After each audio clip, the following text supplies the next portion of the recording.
Specialistët për hetimin e krimeve në Policinë e Vlorës referuan materialet në prokurori pranë gjykatës së shkallës së parë të jurisdiksionit të përgjithshëm në Vlorë dhe proceduan në gjendje të lirë për vepra penale, kanosja, plagosje lehtë me dashje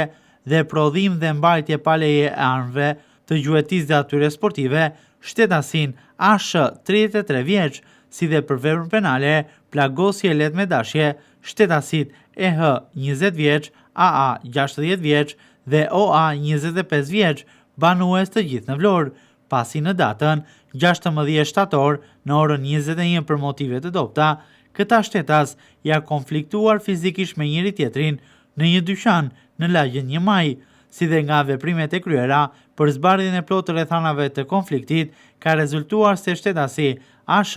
ka kanosur me armë sportive shtetasin me inicialet AA. Specialistët për hetimin e krimeve në stacionin e policisë Selenic referuan materialet në prokurori dhe proceduan në gjendje të lirë shtetasin DM 61 vjeç, banues në fshatin Rexhepaj dhe FS 53 vjeç, banues në fshatin Mërtiraj, pasi në datën 15 shtator në fshatin Rexhepaj Selenic, gjatë një konflikti për motive të dobta, shtetasi FS ka kanosur me fjalë shtetasin DM, ndërsa ky fundit e ka dëmtuar me sende të forta. Si pasojë, shtetasi FS është dëmtuar dhe ndodhet në spital jashtë rrezikut për jetën. Specialistët e seksionit të trafikut urban dhe interurban në Vlorë arrestuan shtetasin EJ 50 vjeç, banues në Vlorë, pasi në rrugën Dimitër Konomi u konstatua duke drejtuar automjetin pa leje drejtimi, si dhe refuzoi t'i nënshtrohej testit të alkoolit. Materialet procedurale për rastet në fjalë